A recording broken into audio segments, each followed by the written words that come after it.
Mr. Rogers' Gift of Music by Donna Cangelosi. Mr. Rogers is a TV show that your papa and mama used to watch, and so did your Aunt Julie. And so did Grandma. It's a beautiful day in the neighborhood. Fred Rogers looked directly into the camera. He smiled and sang as if every child in America was in the room with him. Miles away, north and south, east and west of his Pittsburgh studio, thousands of children throughout the United States tuned in to Mr. Rogers' Neighborhood. Each child felt like Mr. Rogers was singing just to them. They sang along like a neighborhood choir, together, even though they were miles apart. A beautiful day for a neighbor, would you be mine? Could you be mine? Fred hoped music would help children as much as it helped him when he was a young boy, spending long days alone in his room, watching his neighbors play in the warm sun while he was stuck inside, wheezing from asthma. Then one day, the enchanting sound of Grandfather McFeely's violin spiraled up the stairs to young Fred's room. The melody lifted his spirits above the fog of sickness. Fred's loneliness drifted away. Music was sunshine. By the time Fred was 5, he found his own way to make sunshine. His fingers danced across the keys of a piano, and swirls of sound filled his days. Before long, Fred could hear a tune on the radio and play it without a single flaw.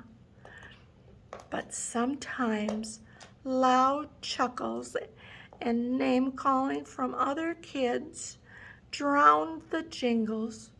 A storm of dark feelings rumbled inside Fred's heart, trying to find a way out.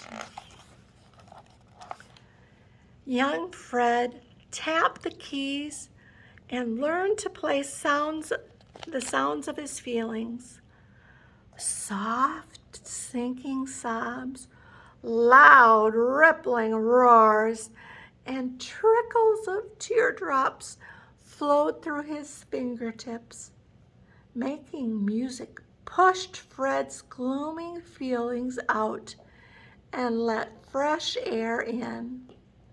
Through the years, Fred's piano became a friend he could always turn to.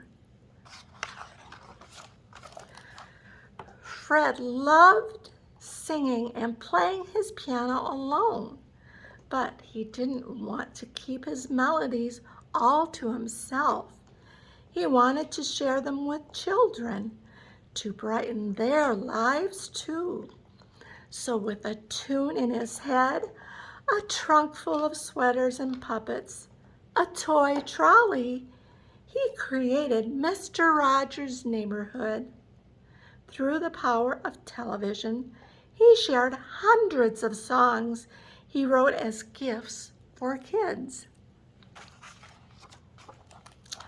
Sometimes the children Fred sang to inspired him to write new songs too. One day, Fred received a letter from a child. "What do you do with the mad that you feel when you feel so mad you could bite?"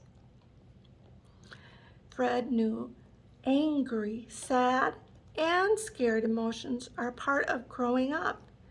He didn't want children to ignore or hold them in. Whenever he felt angry or upset, Fred sat at the piano and made it boom. So he raced to his piano and wrote a song. What do you do with the mad that you feel when you feel so mad you could bite? Playing the piano didn't only help Fred express his feelings. Creating springy jingles and soft serenade sparked his creativity and sense of wonder. It felt like floating on a cloud. To open up that magical world for kids, Fred introduced a rainbow of fascinating instruments, and he invited spectacular musicians to perform.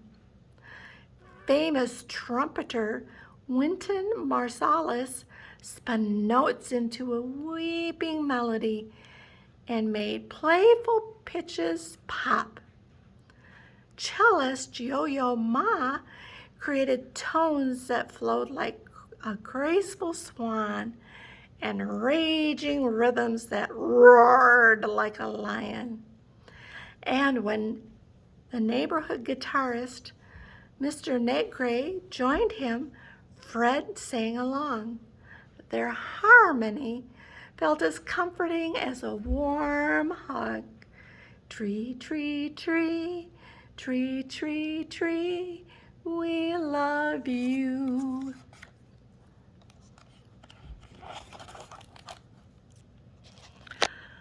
But Fred's greatest gift to children were the lyrics of his songs.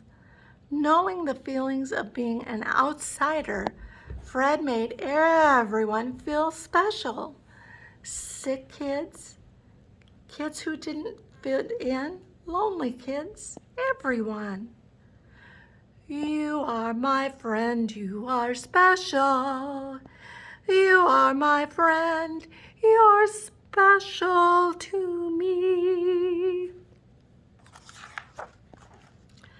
Everywhere Fred went, kids, young and old, sang to him in crowded subway cars, while speaking at graduations, and when receiving a star on Hollywood Boulevard. They sang and sang like a neighborhood choir together, even though they had grown up miles and years apart. Music was sunshine, and Fred spread enough not only for an entire neighborhood, but for an entire country for generations. It's a beautiful day in the neighborhood, a beautiful day in the neighbor. Would you be mine? Could you be mine? 33 years after starting Mr. Rogers' Neighborhood, Fred entered his studio for the last time. He looked directly into the camera and smiled. And because Fred liked to say things with music, he gave his television neighbors a final gift. It's such a good feeling to know you're alive. It's such a happy feeling you're growing inside. And that is the end and the story of Mr. Rogers' Neighborhood.